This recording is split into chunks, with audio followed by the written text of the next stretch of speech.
All right, we'll go ahead and get started. Reminder, please silence your cell phones and I guess radios as well. And when you do get a question for the mic, make sure to give your name and affiliation. We'll start with a opening statement from Tennessee head coach Karen Weekly, then go to questions to Kiki Milloy, and then we will dismiss Kiki and then go to questions purely for Coach Weekly here. So if you want to start with an opening statement, you can. Yeah, certainly not the way we wanted to play or expected to play today. I'm still very proud of my team and have a lot of confidence in my team. That wasn't us out there. At the same time, you have to give a lot of credit to Oklahoma. They are an exceptional team. We knew that coming in, and we knew that we had to play a pretty near flawless game in every phase of the game to have a chance at a victory. We didn't do that, and you saw what happened. So we'll bounce back tomorrow. I told this team I don't want that to define this World Series or in any way dictate anything for tomorrow. And they've got a lot of grit and a lot of toughness, and I expect them to come out ready to play tomorrow. Okay, well, now I've got questions for Kiki. Anybody have?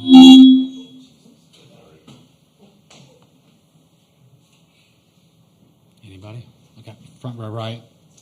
Clay? Clay Horning, Norman Transcript. Kiki,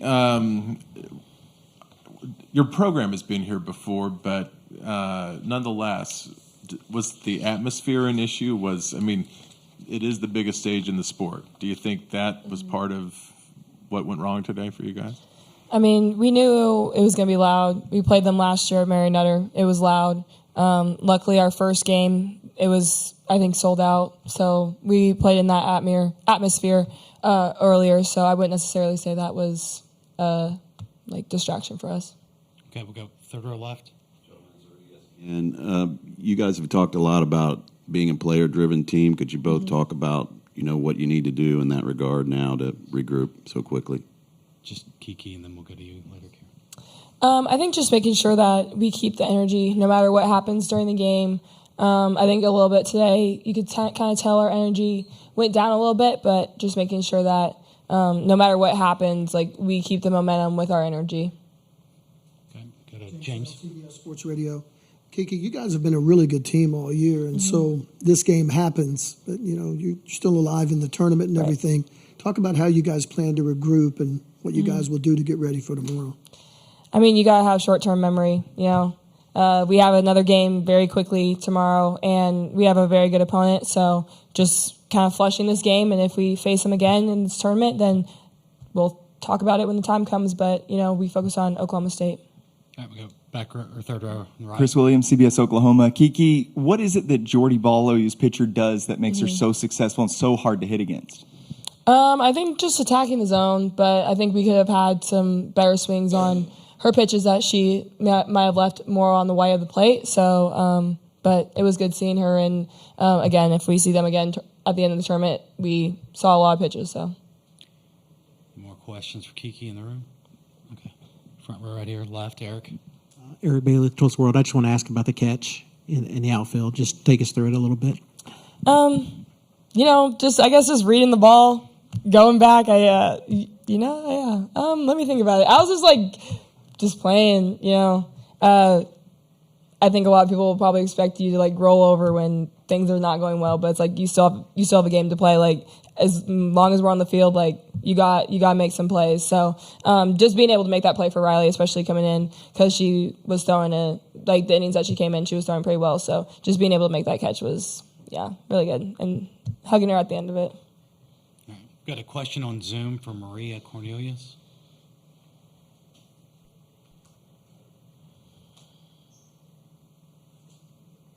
Maria?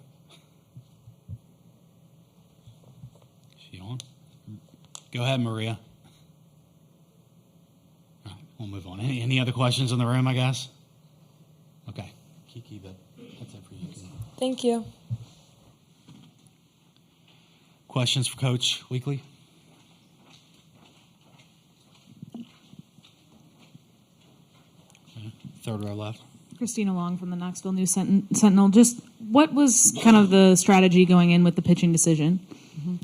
Yeah, so just scouting them, kind of watching a lot of the other games where people had been able to kind of hold the number in check as far as runs scored. I felt like Carlin presented a pretty good option to start with. I didn't plan on anyone going the full game or letting them see anybody too many times. I thought that was something else important in terms of just trying to keep them off balance. So we planned to throw different people at them, and the people we put in there, I thought had the pitches in their arsenal that would be most successful. So we didn't execute in a lot of those instances, but ultimately that decision is on me. Was the idea that kind of like what happened against Florida in the regular season, was the idea that like Ashley or Peyton would come in if you were able to get the lead on offense? Yeah, I think Ashley was going to be our back end person if we were, situationally, if the game warranted that. Yep. Okay, we're going to go now front row right here to James. Talk about, the team never really got going offensively today, and you guys are a really good offensive team. Talk about what you think happened to the offense today and why didn't that take place? Well, the first inning we get a leadoff double. So right there you're like, okay, here we go, and it's not very often that we'll get a leadoff double and not get a run. So I don't know I don't think that took the wind out of our sails necessarily. But it was an opportunity we didn't capitalize on. And again, when you play a great team like Oklahoma, you've got to, take advantage of everything you can get and then not give them anything. But I just felt like, we just got jammed up a lot. I mean, there was just a lot of weak contact, and I don't know. I'd have to see the film to know if we were, getting out of the zone a little bit on some of those, or she's a great pitcher too. And that's what great pitchers do, is they get you swinging at their pitch.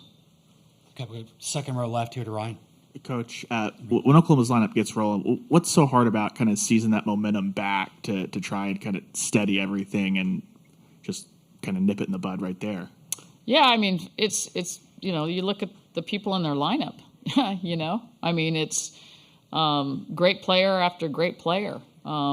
Everybody in there has won a lot of awards at whether it's been at Oklahoma or somewhere else before they got here. I mean, they're good, really good ball players. So that's part of it. There's no break there. And then I think you just have to treat it. If you start to think about kind of that momentum and everything that's come at you, I think it can overwhelm you mentally. And you just have to, hey, this is just one batter, one pitch here. Let's just stop the bleeding with this batter. And we just couldn't get to a point where we did that very well. Okay, we'll go to Dave, third row right. Hi, Dave Wilson from ESPN.com. Coach, you said you told the team you did not want this to define the series for them or the tournament.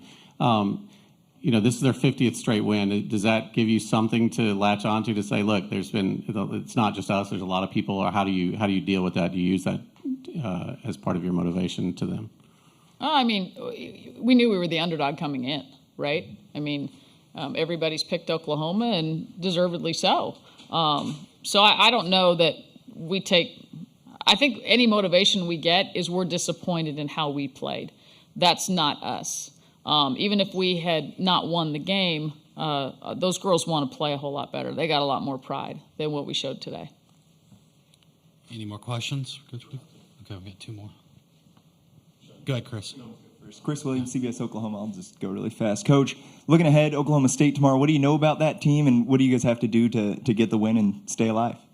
Not a lot, but, we work pretty hard and pretty fast. And, the interesting thing about the World Series, we had played one team that was here, and we'd played them 5 times. Well, the 5th time here, I guess. And we hadn't seen anybody else on the schedule, which was kind of weird because usually we do somewhere. So everybody's kind of new to us. We've kind of been, keeping our eye on teams that we thought we might face at the next stage, but we'll get after it tonight. I know they've got 2 outstanding pitchers, and we saw Kilfoyle a fair amount in the SEC before she transferred. Never seen Maxwell. Hopefully there's somebody we've seen that we can say, hey, we think she's a little bit like her, and get some familiarity. Okay, Clay on the front row right will be the last question. All right, Clay Horning, Norman Transcript. A couple times you've said that's not us. So my question is this what just a super dominant team like OU can do to somebody, even somebody as good as you? And what I mean is, you're not your best. It's not they're hard to play, their aura, whatever.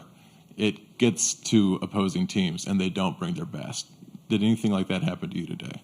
I felt very good about my team coming into this game. I felt like we were prepared. I felt like mentally we were where we needed to be. I think Kiki spoke to it. Once we got down 3, we were fine. Once we got down 5, then I think there was a little bit of, just lack of energy. And I think and it's hard, that's hard to do. I mean, my gosh, when these athletes, that's the hardest thing in sports, I think, is to keep your energy, your intensity, your focus at the level you want it to be at when you get punched pretty hard. And they've done it really, really well all season.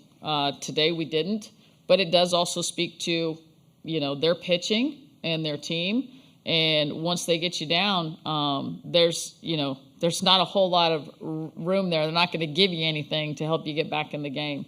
Last year out at Palm Springs, we got down 4-0, and then we just played a whole lot looser. Today we didn't, but that's not characteristic of this team, not at all. And I expect tomorrow we're going to see the Tennessee that I'm used to seeing. All right, that wraps up everything for Tennessee. Thank you, Coach Weekly. Thank you.